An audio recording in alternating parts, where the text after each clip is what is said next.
जगदम्बिकाय नमः। ओम नमः चंडिकाय। राजा जन्मेजय ने पूछा, मुनि, राजा की आज्ञा से मंत्रियों ने हरिश्चंद्र का राज्य पर अभिषेक तो कर दिया, तदनंतर राजा त्रिशंकु की उस चंडाल देह से मुक्ति कैसे हुई? वह वन में मरा था या गंगा में कूद गया, अथवा गुरु वशिष्ठ ने कृपा करके उसका साप से उद्धार कर दिया? आप यह सारा प्रसंग कहने की कृपा कीजिए। व्यासी कहते हैं, जन्मेजय, पुत्र का अभिषेक हो जाने के पश्चात राजा त्रिशंकु परम प्रसन्न हो गया। कल्याण स्वरूपिणी जगदम्बा का ध्यान करते हुए अपनी आयु बिताने लगा। इस प्रकार कुछ समय बीत जाने पर विश्वामित्र मुनि तपस्या से छुटकारा पाकर के सावधान हो पुत्रों और स्त्री को देखने के विचार से वहां पधारे। आकर देखा कि मेरा परिवार सुख से समय व्यतीत कर रहा है, अतः उनके मन में बड़ी प्रसन्नता प्राप्त हुई। उन परम बुद्धिमान विश्वामित्र ने स्वागत करने के लिए सामने आई अपनी पत्नी से पूछा, सुलोचने, देश में घोर अकाल पड़ गया था, उस अवसर पर तुमने अपने बुरे दिन कैसे बिताए? अन्न के अभाव में तुम तुम्हारे बालकों का पालन कैसे किया? यह बताने की कृपा करो। सुंदरी, मैं तपस्या में बिल्कुल संलग्न हो गया था, अतः आ नहीं सका। शोभने, कांते, पास में द्रव्य न रहने के कारण तुम उस समय क्या कर सकती थी?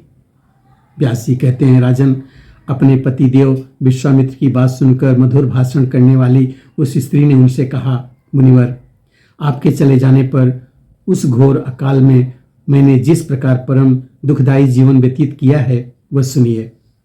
अपने सभी बच्चे अन्न के लिए अत्यंत दुखी थे।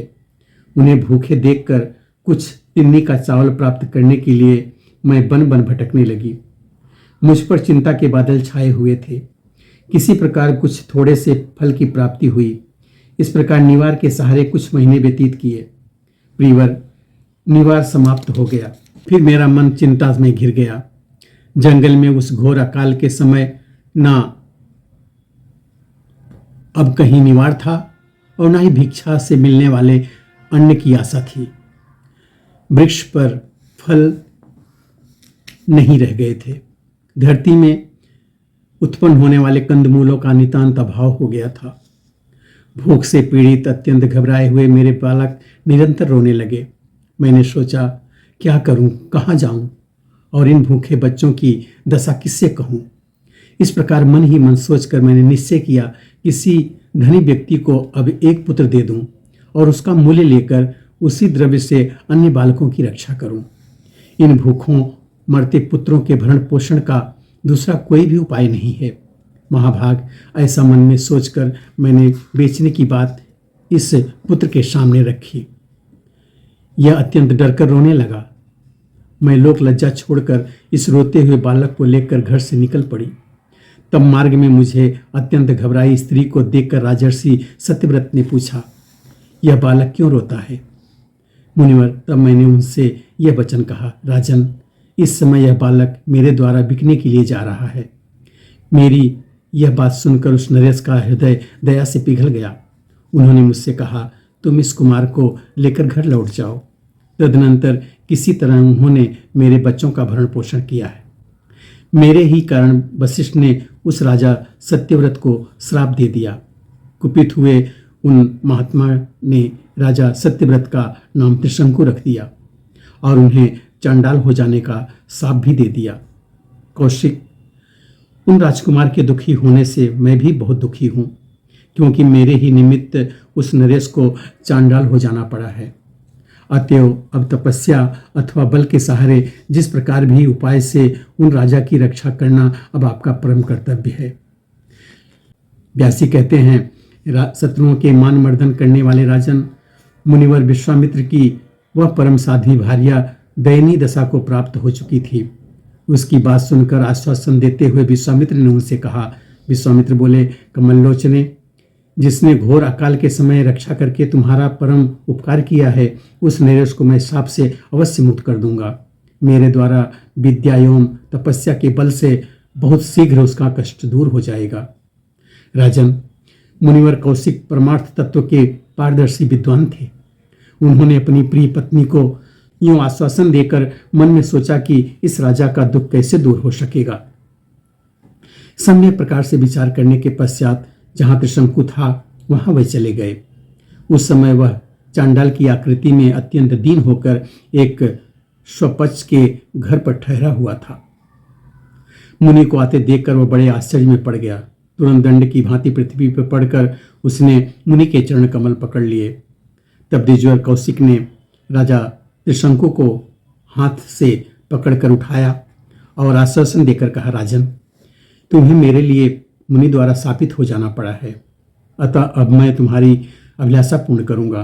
कहो, इस समय मेरे करने योग्य कौन सा कार्य है? राजा ने कहा, मुने, पूर्व समय की बात है। मैंने यज्ञ कराने के लिए वशिष्ठ जी से प्रार्थना की। उनसे कहा, मुनिवर, मैं एक श्रेष्ठ यज्ञ करना चाहता हूँ, आप उनके आचार्य बन जाइए। विप्रेंद्र, आप ऐसा यज्ञ करवाइए जिसके प्रभाव से मैं स्वर्ग में जा सकूं। सुख के परमाश्रय इंद्रलोक में इसी शरीर से जाने का मेरा आग्रह था।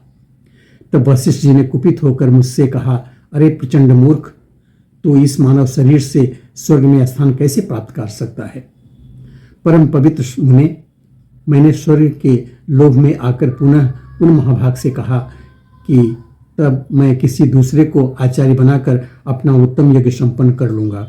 ऐसी स्थिति में उन्होंने मुझे श्राप दे दिया, मूर्ख, तू चांडाल हो जा।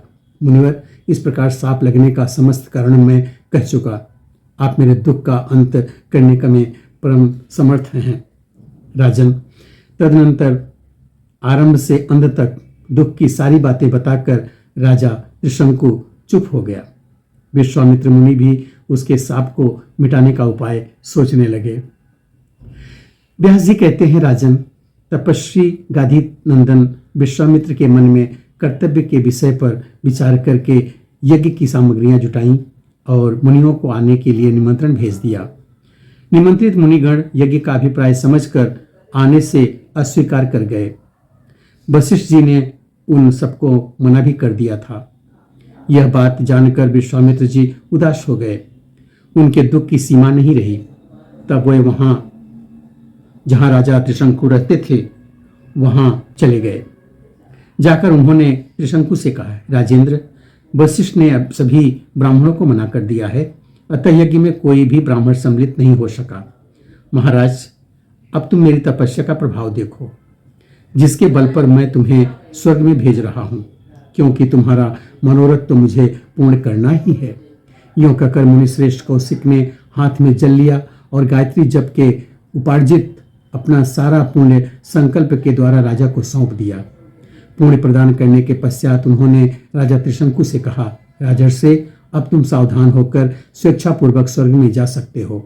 राजेंद्र, बहुत दिनों के परिश्रम से मुझे यह पुण्य प्राप्त हुआ था। तुम बड़ी प्रसन्नता के साथ इस पुण्य के बल से इंद्रलोक पधारो, वहां भी तुम्हारा कल्याण हो।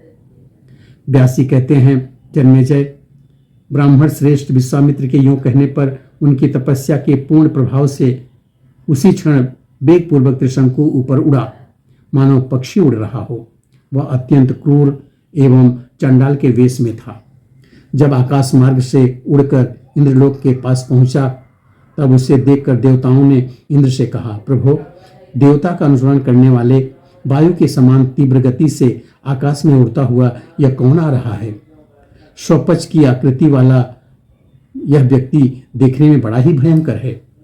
इंद्र झट उठे और उस नीच पुरुष पर उनकी दृष्टि पड़ गई। उसे त्रिशंकु जानकर उन्होंने बड़े जोर से फटकारा और कहा, अरे घोर निंदक चांडाल, तू इस देवलोक में कहाँ आ रहा है? अभी पृथ्वी पर चला जा, तेरा यहाँ रहना उचित नहीं है। शत्रुओं को संताप देने वाले राजन, इंद्र के इस प्रकार कहते ही त्रिशंकु स्वर्ग से खिसक कर नीचे गिरने लगा। जैसे पुण्य समाप्त हो जाने पर देवता स्वर्ग से उतर आते हैं। गिरते समय राजा त्रिशंकु बारंबार विश्वामित्र का नाम लेकर चिल्लाते हुए बोला, मुनिवर, मैं स्वर्ग से गिर रहा हूं, मुझ जैसे दुखी व्यक्ति की रक्षा कीजिए। राजन, इस गिरते हुए नरेश का रुदन सुनकर मुनिवर कौशिक ने उधर दृष्टि दौड़ाई। देखा वह जमीन पर आ रहा है। अतः उन्होंने कहा, ठहरो मनुजेंद्र। उस समय त्रिशंकु स्वर्ग से चल चुका था, परंतु कौशिक मुनि के कहने पर उनकी तपस्या के प्रभाव बस आधे मार्ग में ही वह रुक गया। यहाँ पर 7वें स्कंद का 13वां, 14वां, 15वां और 16वां अध्याय पूरा होता है। बोलो सच्चे दरबार की जय।